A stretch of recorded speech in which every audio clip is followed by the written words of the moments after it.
Meus queridos, tudo bem com vocês? Como passaram esse final de semana? Sejam muito bem-vindos ao Na Rede com Todaro. Se você ainda não me conhece, eu sou Gabriel Todaro, sou a porta-voz aqui da parte da Rede com Todaro, né? E sempre converso com vocês, sempre converso com os inscritos aqui sobre os principais jogos da rodada, né? Dando destaque, obviamente, né? E falando sobre os 20 clubes da Série A e os jogos que eles disputam sempre aos finais de semana ou os meios de semana. A gente traz essa análise completa. Então, todos os campeonatos que eles vão disputar, a gente traz aqui uma análise eu trago aqui uma análise bem bacana para vocês. Meus queridos, o vídeo, né, do meio de semana, do final de semana, na verdade, foi, né, um vídeo mais destacado ali para o jogo da seleção. Você já pode conferir esse vídeo, já está no ar. Esse hoje vai ser destinado aos clubes que jogaram nessa data FIFA, né? Então a gente tem rodada atrasada, tem Copa do Nordeste, então temos jogos muito bacanas para a gente conversar. Obviamente, no meio de semana vai ter ainda o segundo jogo da seleção brasileira na quarta-feira contra os Estados Unidos. E terça e quinta vai ter a rodada do Campeonato Brasileiro, né? Se eu não me engano, acho que é a 8ª rodada do Campeonato Brasileiro. E aí com jogos, né, completos. Na sexta-feira esse vídeo sai para você poder acompanhar aí com exclusividade a minha análise sobre esses jogos. Então, como eu falei, análise de hoje vai ser dos jogos da Libertadores, da Sul-Americana, do Brasileirão e também da Copa do Nordeste. 4 joguinhos só pra gente conversar. Vai ser uma conversa bem bacana. Eu quero saber a opinião de vocês também sobre esses jogos. Deixa aqui no comentário você que é inscrito. Se você não é inscrito também, compartilha. Se inscreve no canal para dar essa força para eu conseguir chegar na meta de 200 inscritos agora, né? A gente já bateu a meta de 100. Vamos passar para a próxima aí de 200. E assim, de pouquinho em pouquinho, a gente vai aumentando o número de inscritos aqui, o número de ouvintes e de espectadores aqui do canal. Meus queridos, vamos começar então pelo jogo de sábado, né? E, curiosamente, a gente teve um jogo de Libertadores no sábado que não foi a final, né? Que foi o jogo entre Grêmio e Estudiantes. O jogo foi disputado no Couto Pereira, né? Já que a Arena do Grêmio está não podendo usar por conta das enchentes, da tragédia, né, que aconteceu no Rio Grande do Sul, mas o Grêmio conseguiu um empate com o Estudiantes e esse resultado não é tão ruim assim para o Imortal. Se a gente for pegar a tabela das oitavas de final, obviamente que o Grêmio enfrentar o Fluminense é um pouco mais complicado do que enfrentar a equipe do Peñarol. Talvez, né? Mas a gente não pode afirmar muito bem, porque os jogos vão ter que rolar, as equipes vão ter que, né, disputar ali para a gente acompanhar e ter certeza se foi melhor ou não. Mas, por enquanto, sem jogar, eu achei que esse empate até foi de bom tamanho para o Grêmio, pensando nas próximas fases, né? Caso o Grêmio vença e elimine o Fluminense, o time vai enfrentar uma chave um pouco mais tranquila do que se enfrentasse do outro lado, onde a gente tem a maioridade de brasileiros, né, jogando do lado de lá da chave, onde o Grêmio está agora. Então, o jogo em si do Grêmio foi um pouco ruim. Achei que o Grêmio desempenhou um pouco pior do que da partida contra o Atipato, quando o time venceu por 1-0, fora de casa. Acho que até foi uma questão física, né? O Grêmio sentiu essa questão física nesse jogo contra o Estudiantes, visto que o Grêmio vai ter uma sequência de jogos muito ferrenha, né? Comparado com os outros times. Então é normal o time cair um pouco, né? Oscilar um pouco essa questão aí de desempenho nas partidas. Mas o empate está de bom tamanho, 1-1. O Cristaldo fez o primeiro gol do jogo, né, para o Imortal, e o Estudiantes empatou com o Mauro Mendes na reta final. Como eu falei, o jogo foi de poucas chances, não tivemos muitas chances ali das equipes, mas com os argentinos, né, o Estudiantes levemente melhor, criando as melhores oportunidades, conseguindo levar perigo, e o Grêmio dando algumas estocadas em algumas chances. Faltou realmente ali um pouquinho mais de equilíbrio para o Grêmio conseguir essa vitória e classificar na primeira colocação.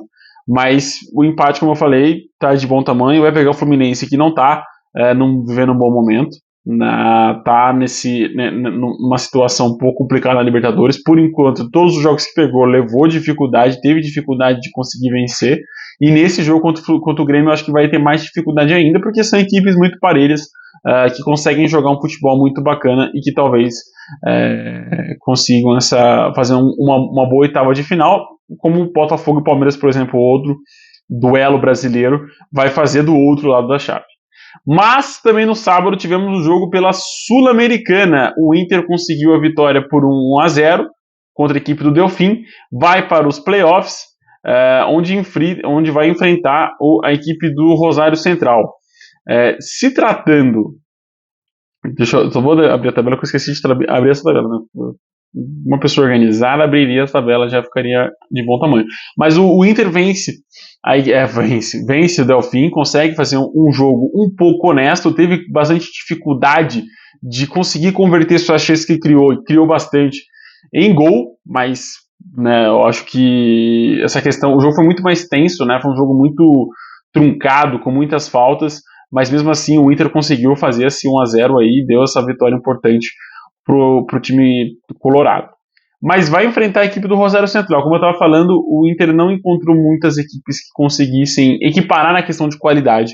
Óbvio que o Inter perder para o Belgrano foi um agravante muito grande, mas se você for pegar no papel, o Inter tem mais time que a equipe argentina. E agora vai enfrentar o Rosário Central. Na minha opinião, o Rosário Central é uma equipe muito mais difícil do que as equipes que o Inter enfrentou até agora na Sul-Americana. Então o Inter vai enfrentar muito mais dificuldade do que enfrentou na fase de grupos, e na fase de grupos o Inter se complicou bastante. Classificou em segundo, tudo bem que foi com a mesma pontuação que o primeiro colocado, né? Perdão, pontos atrás do primeiro colocado, um pontinho só atrás do Belgrano. A vitória, né, do Belgrano meio que decretou isso. Mas o Inter vai enfrentar dificuldade sim contra a equipe do Rosário, e aí a gente pode fazer uma análise depois no final eu vou fazer uma análise no final sobre as playoffs da Sul-Americana, que acho que ficou bacana ali as equipes, cada equipe vai disputar, cada equipe brasileira, né? Vamos dar destaque para os brasileiros, só uma ali que eu quero dar um destaquezinho, porque vai ser um duelo bacana, e que os brasileiros fizeram as mãos juntas e agradeceram aos céus por não enfrentar nenhuma dessas duas equipes. Mas passando para os jogos do domingo, né? Inter desempenhou um pouco melhor do que o Grêmio nesse final de semana, conseguiu ser bastante dominante no jogo, apesar das constantes faltas, jogo muito truncado, brigado mesmo de porradaria, mas o Inter conseguiu jogar um pouco melhor do que o Grêmio, que teve dificuldade de criação, de manter o seu ritmo, de conter o Estudiantes. O Inter passou no teste com uma nota um pouco maior do que o Grêmio nessa questão. Ambos classificaram em segundo, mas eu acho que na questão das oitavas, no caso o Inter vai enfrentar nos playoffs, eu acho que inclusive o Inter vai enfrentar uma equipe um pouco mais difícil do que o Fluminense. O Rosário fez jogos muito interessantes contra o Atlético Mineiro no seu grupo, não classificou por detalhe, né, pelos confrontos contra o Peñarol, mas o Grêmio vai encontrar uma dificuldadezinha também contra o Fluminense. Não é que o Grêmio vai pegar uma equipe baba, assim, muito fácil de classificar, mas é que se você ver o desempenho do Rosário e também do Fluminense, na minha opinião, acho que o Inter vai enfrentar uma equipe mais difícil, apesar do segundo jogo ser de mando do Inter, que provavelmente vai ser no Alfredo Jacó, no Rio Grande do Sul, em Caxias, no caso, no Rio Grande do Sul. E o Grêmio vai enfrentar o Fluminense com o segundo jogo no Maracanã. Então, assim, tá equiparada, mas se fosse colocar 55% de chance pro Fluminense passar, o Inter eu colocaria uns 50-50 por conta do desempenho dessas equipes até o momento. No Campeonato Brasileiro, no domingo, tivemos uma vitória muito inesperada, que foi, não inesperado por ser uma vitória, mas inesperada por ser da forma que foi. 5-2 para o Cuiabá em cima do Criciúma, uma goleada, e detalhe, o Cuiabá ainda não tinha marcado no Campeonato Brasileiro. O Cuiabá não tinha vencido no Campeonato Brasileiro. Então foi a primeira vitória, os primeiros gols do Cuiabá na competição, em cima de um rival direto contra a briga contra o Z4. O Cuiabá se enfiou nessa briga, não colocava o Cuiabá brigando para não cair, na verdade, mas vai ficar nessa briga, eu acho que por um bom tempinho, até realmente apresentar um futebol interessante, que a gente fala, pô, vai realmente sair dessa zona e vai realmente, né, brigar ali pro meio de tabela, não vai passar sustos. Com a reinserção do Daverson no elenco, o ataque ganha um pouco mais de qualidade e alternativas, né? Óbvio que o jogador tem que querer jogar também, tem que ter vontade. Mas nesse jogo contra o Criciúma, o ataque funcionou muito bem, inclusive com o último gol do Ramon, um belo gol, que mostrou bastante qualidade do atacante, além dos gols do Cleison, né? O segundo gol do Cleison foi muito bonito, foi um golaço mesmo, e digno de ser o melhor da rodada aí do final de semana. Mas Isidro Pita, como eu falei, 2 do Cleison, Max e Ramon fizeram os gols do Dourado. 5-2. Um detalhe, o jogo foi na casa do Criciúma. O Criciúma não jogou bem, foi um amasso mesmo do Dourado, apesar do Criciúma ter tido mais finalizações no jogo, mas não teve com mais qualidade, né? A finalização do Criciúma não foi com tanta qualidade quanto as do Cuiabá. As do Cuiabá, além de terem qualidade, foram efetivas, e isso favoreceu o time fazer esse 4-0. O 4-0, mas foi 5-2, calma, meu querido, sente-se nesse banco e espere. O 5-2 veio depois, né? O gol do Ramon foi nos acréscimos do segundo tempo. Mas quando estava 4-0, o Criciúma até esboçou uma pequena reação, fazendo 2 gols relâmpagos, né? Aos 63 o Ateuzinho fez o primeiro gol, e aos 65 o Tobias Figueiredo fez o 4-2, né? Os 2 gols para o Criciúma. Aí na reta final o Criciúma acabou tendo um jogador expulso, muito bem expulso, e o jogo foi indo, né, para a reta final, e o Cuiabá foi dominando mais as ações, né, cadenciando mais a bola, tendo mais a posse de bola, e na reta final o Ramon fez o gol ali que decretou essa goleada histórica em cima do Criciúma. Tomara que dê gás pro Cuiabá, né? O Cuiabá vai enfrentar uma equipe difícil já na próxima rodada, vai ser um confronto equilibradíssimo contra o Cruzeiro no Mineirão. Mas se a gente lembrar que ano passado o Cuiabá teve uma melhor campanha fora de casa que dentro, tomara que a gente esteja vendo esse caminho e o Cuiabá realmente seja uma equipe que vai apresentar um futebol melhor do que estava apresentando nessas primeiras rodadas do Campeonato Brasileiro. Vai ter que comer muita coisa, porque muito feijão com arroz para o time, né, reacordar ali acordar novamente nessa tabela e nesse campeonato maluco que a gente está vendo, que está todo mundo embolado ali. Uma vitória do Cuiabá já dá um pouquinho de respiro, joga o Vitória para a lanterna, né, da competição. Vitória que ainda não teve uma vitória no Campeonato Brasileiro. Coisa mais redundante possível, né, absurda. Contraditória, perdão, possível. Mas enfim, eu acho que o Cuiabá, tomara que tenha tido um gásinho, e pro Criciúma, cara, é para abrir os olhos, né? A gente acha que aquela goleada contra o Vasco mostrou que o Criciúma não ia perder, que ia ser um novo time que vai brigar pela Libertadores ali. Nossa, o Criciúma veio para... Não veio, né? Se você acompanha aqui a página já desde o começo do ano, eu já venho falando que o Criciúma vem sofrendo demais na questão defensiva, principalmente no segundo tempo, né? E no segundo tempo a equipe até esboçou uma reaçãozinha ali de tentar buscar um empate, mas a equipe tem um físico muito aquém das outras equipes do Campeonato Brasileiro. Então isso talvez seja um ponto crucial para o Criciúma ser um dos candidatos a cair esse ano. Óbvio que Cuiabá, o próprio Vitória, Atlético Goianiense, Juventude está um pouco mais distante dessas equipes, mas é aquele bolo que está ali embaixo, o próprio Corinthians e Fluminense, ainda precisa apresentar um futebol interessante. Perder pontos no começo pode ser muito perigoso para essas equipes grandes, principalmente, né, Corinthians e Fluminense. Mas para as menores, cara, os confrontos diretos vão ser mais interessantes. E o Cuiabá já veio, né, sendo derrotado nesse confronto direto, inclusive perdendo pontos importantes na última rodada no meio de semana contra o Vitória, né, o 20º colocado. O Vitória não tinha vencido, o Cuiabá também não, ficou no 0-0.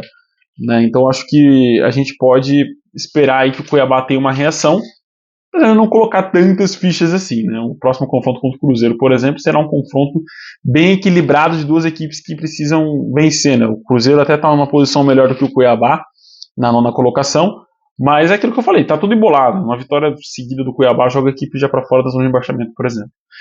Também no domingo tivemos a decisão da Copa do Nordeste, né, o Nordestão, a Lampions League, e vitória do CRB, 2-0, 2 gols do João Neto, né, no segundo tempo. Com essa vitória e com um jogo muito apagado do Fortaleza, o primeiro tempo das duas equipes foi bem equilibrado. O CRB teve chances, o Fortaleza teve chances, mas aí no segundo tempo o CRB tomou as rédeas da partida, né? Foi mais perigoso, levou mais perigo ao gol do Fortaleza, conseguiu encurralar o Fortaleza, inclusive, mas aí o time foi recompensado com os 2 gols, inclusive o segundo gol saindo quase no finzinho do jogo. E aí foi para os pênaltis. Nos pênaltis, o Anselmo Ramon desperdiçou a primeira cobrança do CRB, e o Fortaleza acertou 100%, até o CRB depois acertou todas as cobranças, e aí terminou 5-4 para o Leão do Pici. O time consegue esse título, né, o tricampeão da Copa do Nordeste, igual ao rival do Ceará, mas não teve um jogo muito interessante. O jogo do Fortaleza foi muito abaixo mesmo do que eu estava esperando, até mesmo para esse jogo da volta.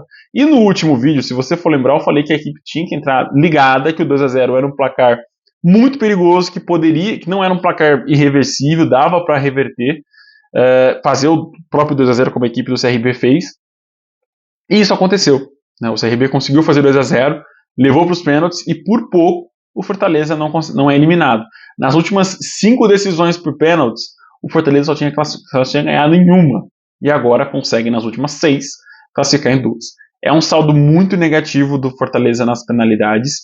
E era um resultado que eu acho que o Vojvoda e a direção, os próprios jogadores, tinham que ter em mente que talvez não poderia acontecer. Se o time está em má fase nos pênaltis, cara, o melhor, o mais recomendável é o time não brigar para não deixar a partida ir para os pênaltis.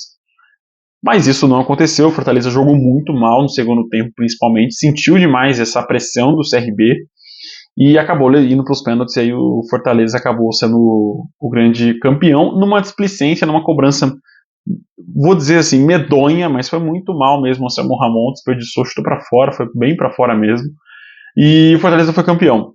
Tá atrás dos maiores campeões, que são do estado da Bahia, no caso o próprio Bahia e o Vitória, tem 4 títulos cada, e aí vem, né, CRB, perdão, vem Fortaleza, vem Ceará, vem Sport, e legal que o Vojvoda conquista sua segunda Lampions League, né, a Copa do Nordeste. É um técnico já, acho que deve estar, ou se não já for, o maior técnico da história do Fortaleza. É isso, meus queridos, 4 vídeos, até estendi um pouco mais aqui, 4 vídeos, não, 4 jogos pra gente conversar. Como eu falei, meio de semana vai ter um vídeo na quarta-feira, conversando, não sei se vai sair na quarta-feira, né, o Jogo do Brasil, deixa eu ver pelo meu caderno, é às 8 horas. Deve sair na quarta-feira dos namorados, né, não vai sair na quarta-feira, provavelmente vai sair só na quinta-feira o vídeo do Jogo do Brasil, e aí na sexta sai o vídeo dos jogos da 8ª rodada do Campeonato Brasileiro. Essa rodada que vai acontecer junto na data FIFA. Final de semana a gente tem de novo uma rodada do Brasileirão. É isso, um abração, fique com Deus, até o próximo vídeo. Tchau, tchau.